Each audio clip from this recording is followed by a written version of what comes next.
Hello, my name is Jeremy Pong, and I will be discussing the international conflict between the United States and North Korea regarding nuclear weapons. A brief introduction. The United Nations restricted the use of nuclear weapons. They did this to prevent abuse of power and to decrease the international nuclear threat.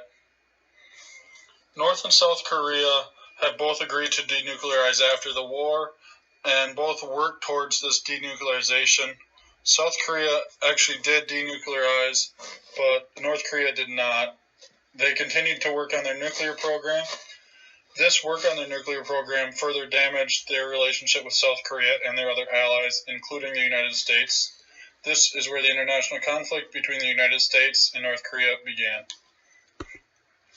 So, a brief overview of the international conflict. North Korea seeks nuclear weapons, and they seek these nuclear weapons and they make threat towards other countries with these nuclear weapons.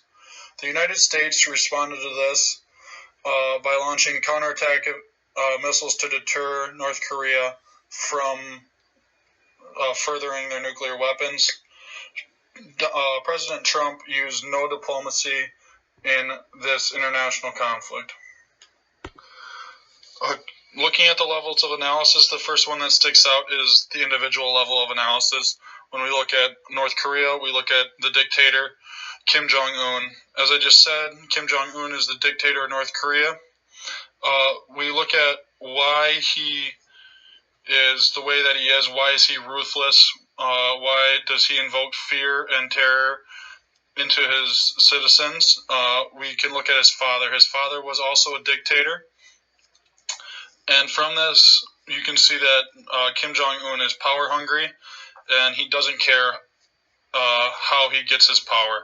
You see this through acts of banning religions such as Christianity, closing the borders for citizens of North Korea who want to leave, executing people to make a display of his power, and manipulating the public by banning what they can and cannot watch.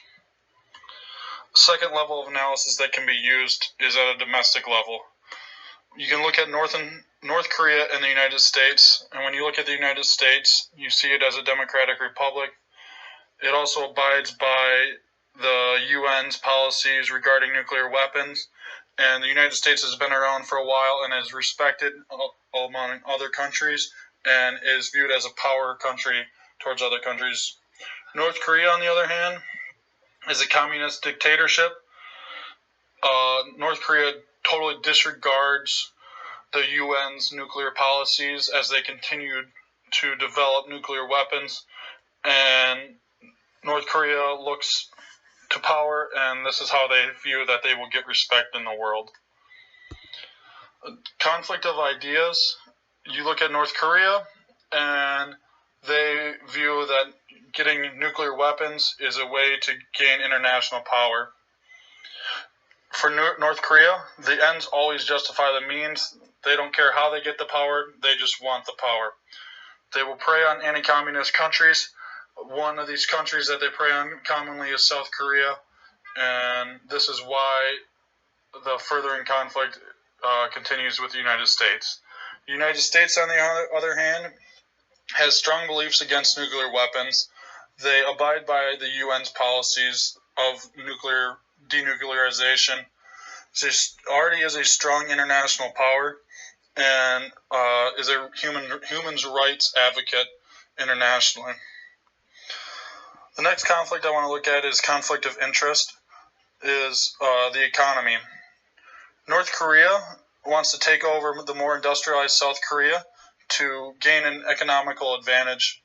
They also believe that nuclear weapons will help them in international economy as they can bully other countries into doing what they'd like in foreign affairs. Other countries, including the United States, see no gain in North Korea becoming more industrialized.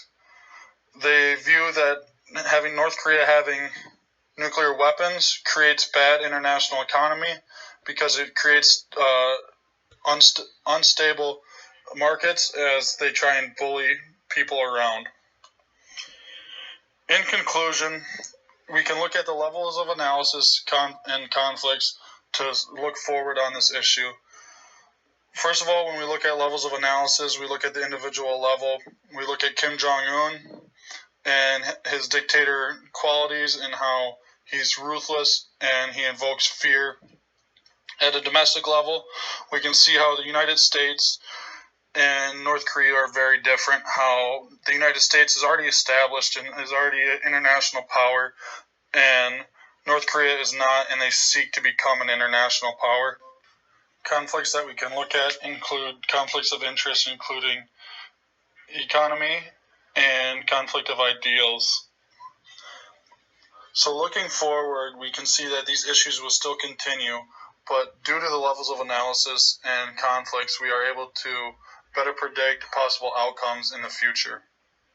Thank you for listening, and here is my works cited page.